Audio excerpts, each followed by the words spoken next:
All right, so we're diving deep today into learning English. And you know we're doing this because you're thinking about picking up the language, and it can seem a little, well, overwhelming, right? Yeah, definitely. A lot of people feel that way at first. Exactly. But that's why we're here. We're going to unpack this New York Times article called How to Learn English in 8 Easy Steps and see what advice we can pull out. It's a good article, hmm especially because it really focuses on making the process fun. Oh, for sure. If it's not fun, it's going to be way harder to keep at it. Okay, so right off the bat, the article says set some goals. It even gives a few examples like, just being able to have like a basic conversation or watching a movie without subtitles or eventually even understanding news articles. Right, and those are great starting points, but I think it's super important to kind of dig a little deeper and figure out why those goals matter to you. Like, let's say your goal is to be able to, have a conversation with English speakers. What does that actually look like? Yeah, what are those situations you're going to be using English in? Like, is it for travel, for work? Maybe you want to connect with family or friends online. Exactly.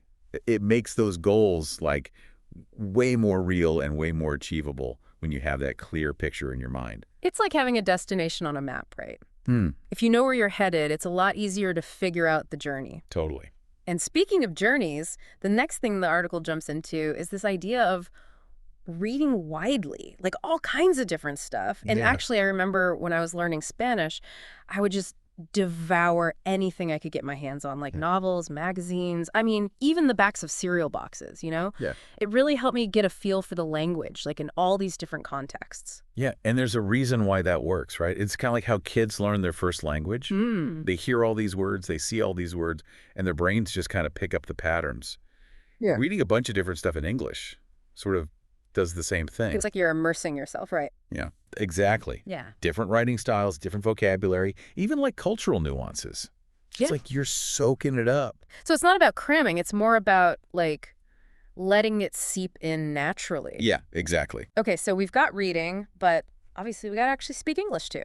Yeah. And the article's all about having real conversations, even if it's a little scary at first. Oh, yeah, 100%. I mean, I remember when I first started learning French, I would like rehearse entire conversations in my head before I'd actually talk to anybody. Yeah, But you just got to get out there and do it. just go for Yeah, it. those first few conversations, like that's where the magic happened. That's where you actually learn. Yeah, you're going to make mistakes, Yeah. but that's okay. You're learning from them. It's uncomfortable, but it's so rewarding when you realize you can actually communicate. And it's funny you mentioned feeling uncomfortable because the article actually talks about that too. Like, it encourages people to just embrace those awkward moments. It Mhm. even suggests, like, practicing with native speakers from different countries to get used to all the different accents and dialects. Do you think that's really necessary? Or could someone start with just focusing on one accent? It's a good question, and it really depends on your goals, right? If you just want to like watch American movies, maybe focusing on an American accent makes sense. But if you want to travel the world, talk to people from all different places, then it's probably better to start hearing all those different accents early on. Like training your ear, right? Yeah, exactly. So you can understand everyone. Makes sense. Now, the article also says even though conversations are super important, some structured learning can be really helpful too, like taking a formal English class, especially if it's tailored to your specific needs. Did you ever take a class? I did, yeah. And honestly, it was a game changer for me. I had a teacher who was just like so good at explaining all the grammar stuff and the pronunciation. And just having that structured environment helped me build a really solid foundation. So it's about finding that balance, right? Like the structure, but also the real world practice. Okay, moving on. The article then talks about the power of writing. And not just essays or reports, but like different kinds of writing, short stories, blog posts, journaling, all that stuff. I love that. It's like, it goes back to what we were saying about making the learning process enjoyable. Right. Writing shouldn't feel like a chore. You can write about stuff you're actually interested in, experiment with different styles. There are even like online tools and prompts that can help you. It's like turning language learning into a creative outlet. Exactly. Mm, Just find ways to express yourself in English, and writing is such a good way to do that. I love it. Okay, so this next one, it really surprised me. The article actually recommends doing word puzzles, Oh, yeah. like crosswords, which seems a little unconventional, but I'm curious to hear what you think about this. Can word puzzles actually help someone learn English? Oh, absolutely. Yeah. It might seem kind of weird, but word puzzles actually train your brain to think in English. Like when you're doing a crossword, You're not translating from your native language. You're working directly with the English words. Ah, I So get. you're engaging with vocabulary, with wordplay, even cultural references, all directly in English. So it's kind of like a mental workout. Exactly. And it's way more fun than just, like, drilling vocabulary lists. Definitely. All right, so on a more serious note, the article also stresses that it's okay to ask for help when you need it. Like, don't be afraid to seek clarification, whether it's from a teacher or a language partner or even online. Yeah, this is so important because I think a lot of language learners, they struggle with feeling self-conscious. Like they're afraid to ask for help. Yeah, it's easy to feel that way. Right. But remember, everyone who learns a new language, they've all been there. Needing help is completely normal. That's a good point. It's not a sign of weakness. It actually shows that you're engaged. Totally. It means you're pushing yourself. Okay, and then the article ends with, honestly, a pretty exciting suggestion. It says, consider going to an English-speaking country to really immerse yourself in the environment. Talk about taking the plunge. Right, but there's nothing quite like being surrounded by the language. Right. Think that things. It's all around you. Suddenly, it's not just words on a page or sounds in your headphones. It's real people having real conversations. It's signs, it's menus, it's everything. Yeah, and that just accelerates your learning so much. Wow. Okay, but I gotta ask, for someone who might be nervous about actually going to an English-speaking country and, having to actually use their English skills, what would you say to them? I'd say embrace the nerves. Like, it's totally normal to feel a little apprehensive. But remember, you're going to make mistakes. That's okay. It's how you learn. And most people are really understanding. They appreciate that you're making the effort to communicate with them in their language. There's got to be a certain thrill, right? Oh, absolutely. It's incredibly empowering to actually use your skills in real-world situations. It's like leveling up in real life. Uh-huh. Exactly. Okay, so we've covered a lot of ground in this first part of our dive, from setting goals and reading widely to embracing those conversations and even going abroad. But before we wrap up this section, I want to go back to something you said earlier about finding joy in the learning process.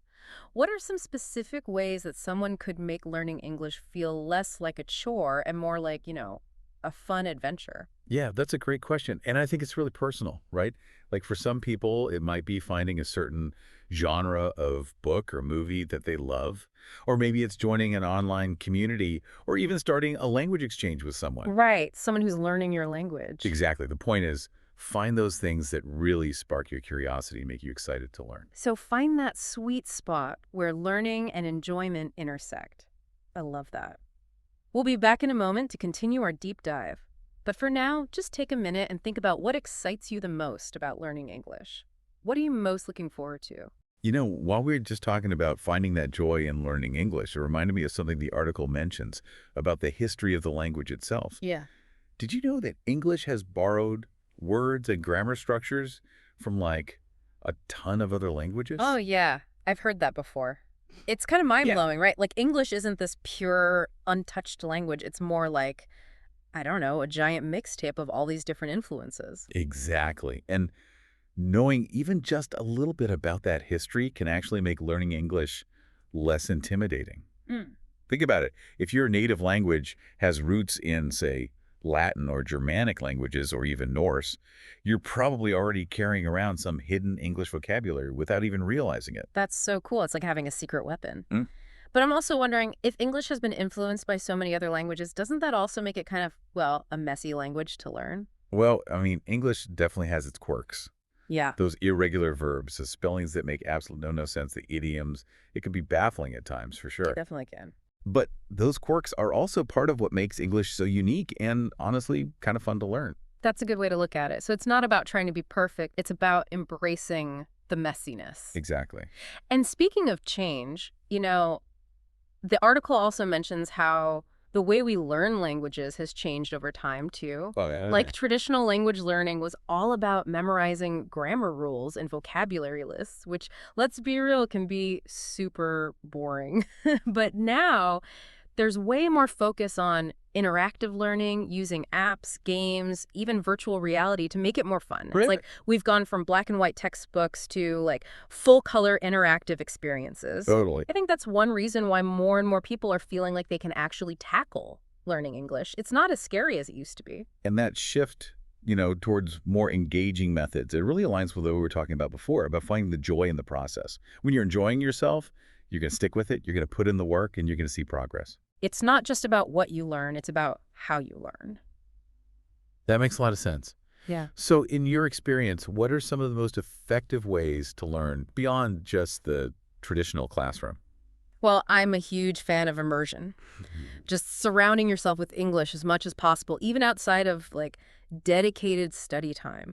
Listening to music or podcasts while you commute, watching movies or TV shows, even just changing the language settings on your phone. Hmm. It's all about creating that constant exposure, even if it's just in the background. So it's like turning your everyday life into a language learning lab. Yeah, exactly. Cool. Mhm. But even with all the resources and methods we have now, people are still going to hit those plateaus, right? Yeah. Where they feel stuck. Yeah. The article talks about that a bit too. Have you ever experienced that? Oh, for sure. You remember when I was learning Spanish, I hit a wall with verb conjugations. I just could not get them no matter how much I studied. Oh, I know that feeling. Yeah. It can be so frustrating. Yeah. What did you do? How'd you get past it? I actually took a step back.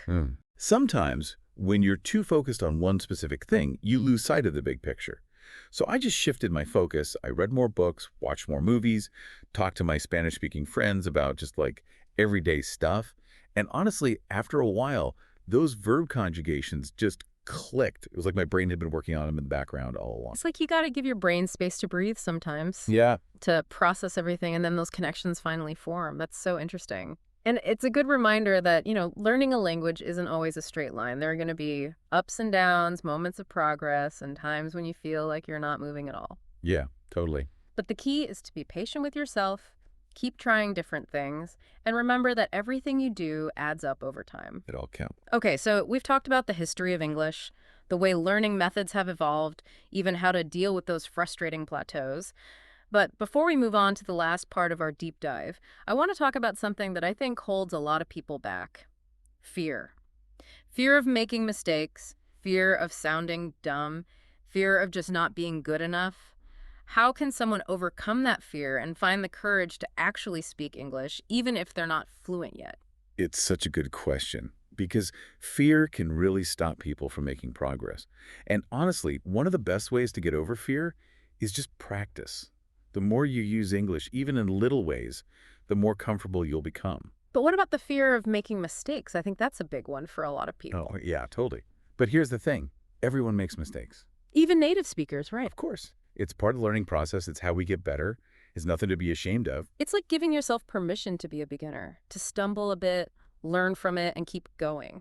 Exactly. And the article even mentions this technique called circumlocution. It's basically the art of talking around a word that you don't know, using synonyms, descriptions, even gestures to get your point across. It's a skill that can be helpful for everyone, even native speakers. So it's not about having a perfect vocabulary. It's more about being resourceful and creative with the words you do know. That's cool. Right. It takes the pressure off. It's like a fun little puzzle. Okay, we'll be back in a moment for the final part of our deep dive. We'll be exploring some of the common anxieties that language learners face and how to deal with them. All right, we're back for the final part of our deep dive. So we've talked about a bunch of tips and strategies for learning English, but you know what? I want to focus on the mental game here for a bit, like the mindset that can really make or break your progress. And it's something the article talks about too, this idea that learning a language, it's not just about the grammar rules, it's also about confidence. Oh, yeah, for sure. I think one of the toughest things for people is getting over that fear of being judged. We're all worried about making mistakes, sounding silly, not being understood. Totally. It's like there's this little voice in your head saying, wait, you're not ready yet? You're not good enough? How do you deal with that voice? Well, I think the first step is just to, acknowledge it. Don't try to ignore it or pretend it's not there. Instead, try to see it as a sign that you're actually pushing yourself, that you're stepping outside your comfort zone, and that's a good thing. So you're turning that fear into a challenge. Exactly. And remember, everyone who speaks English, even native speakers, they were all beginners once. They all went through that awkward stage of messing up words and grammar. It's part of the process. It's like learning to ride a bike. You're going to fall a few times before you get the hang of it. Totally. And, the article brings up this idea of all the different dialects and accents in English, which can feel kind of overwhelming sometimes. Oh, yeah. Like, I've definitely had those moments where I'm watching a movie and I'm like, wait, what are they saying? Their accent is just so different. Yeah, it happens. English is spoken in so many different places. Each one has its own way of speaking. But the thing is, you don't need to master every single accent out there to be a successful English speaker. So it's more about being aware of those differences and knowing that there's no one right way to speak English. Right. And the more you learn, the more you'll start to pick up on those different accents naturally. It's like adding all these different colors to your language palette. Hmm. Okay, so before we wrap up our deep dive, I want to go back to something we've talked about a few times. Learning English, it's not just about memorizing grammar or vocabulary. It's about so much more than that. It's about connecting with people from all over the world, opening yourself up to new cultures and ideas. It's really about expanding your world. It's about the journey, the challenges, the successes, the joy of discovering this whole new language, and, in a way, discovering new parts of yourself. I love that.